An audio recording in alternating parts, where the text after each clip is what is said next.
Welcome to the Literacy Bug. In this introductory video, I'll take you through the features of the website, as well as explore the purpose of the Literacy Bug and its network. So let's go straight to the website.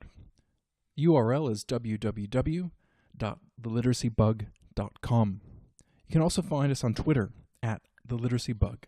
Find Twitter is an excellent way to quickly share resources throughout the network, whether it's our own updates or retweets from excellent practitioners, as well as organizations such as the International Literacy Association.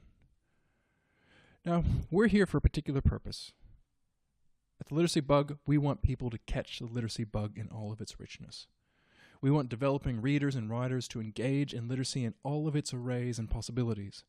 Whether it's to inform, whether it's to persuade, whether it's to excite the imagination, we want people to develop the skills to be able to use and critique and process information, ideas, and concepts.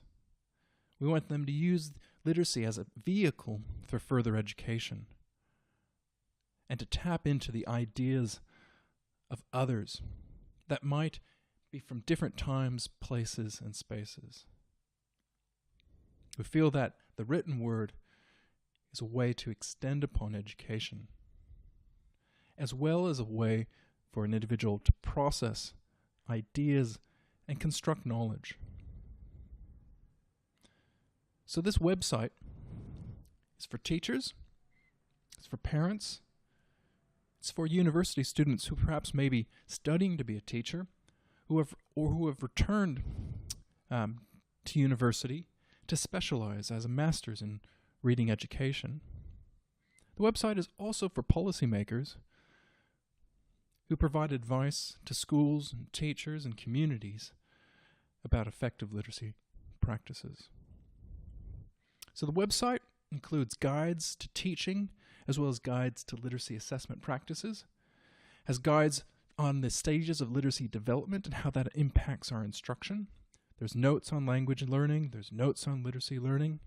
There are recommended readings and links. So if you are exploring the intricacies of phonemic awareness, there will be a list of selected journal articles that can lead you on that path. So in that case, we think the website is a launch pad for further exploration and study. And that also applies to links. There are links to major organizations like the International Literacy Association, as well as links to open source curriculum, such as the word generation curriculum for academic literacy in the middle years that's come out of the SERP Institute. There's also a blog and a podcast, and we recommend individuals to follow us, to subscribe to our blog and podcast, to remain up to date with new announcements, as well as new explorations of themes and topics related to literacy. So without further ado, let's jump straight into the website. Okay, here we are at the website. This is the front page. If you go straight to the website, you'll see the introduction to the Literacy Bug. And let me go through what's on that first page before we explore the various other sections on the website. Now, I'll only touch upon those sections because you're free to explore it in your own time. So the website does provide a bit of an introduction to its purpose, as well as to its background. In fact, the website was called Wittgenstein on Learning and Literacy not too long ago, because it was using the ideas of the philosopher as a launchpad to explore how one becomes literate as part of a community. But since then, the site has evolved to be a general site about literacy.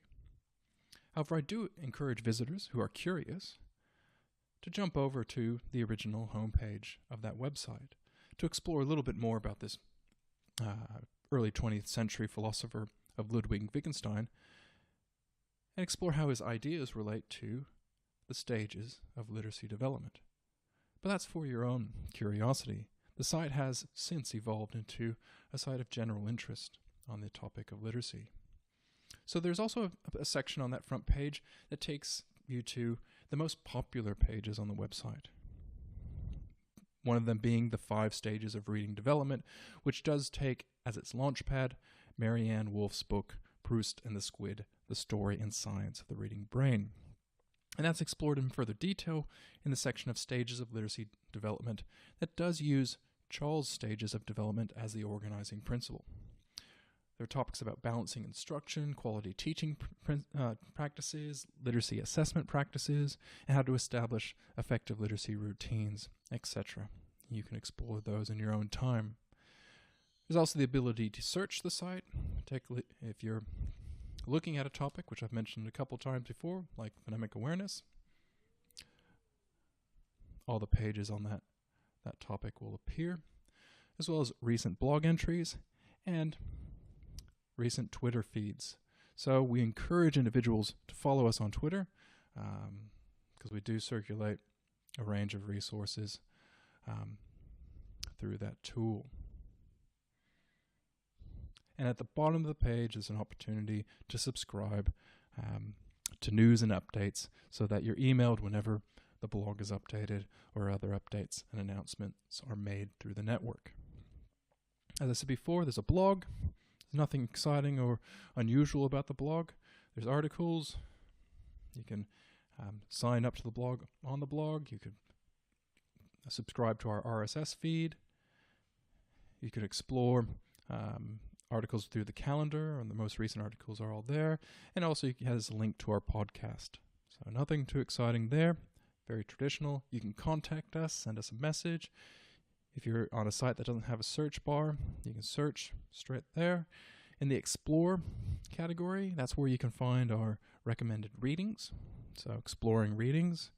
And you'll see that there's links to readings on the topics of literacy, as you see here. On the stages of development, so readings that specifically target particular stages of literacy development.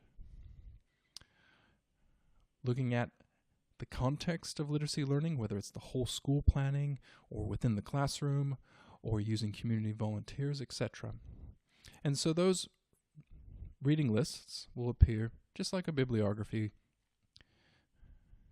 and it includes websites, journal articles, books, etc. So if you are studying and you're looking at a particular topic, you can jump in where relevant, and you can always return back to when you're exploring deeper aspects of your study or your knowledge. There's also this links page.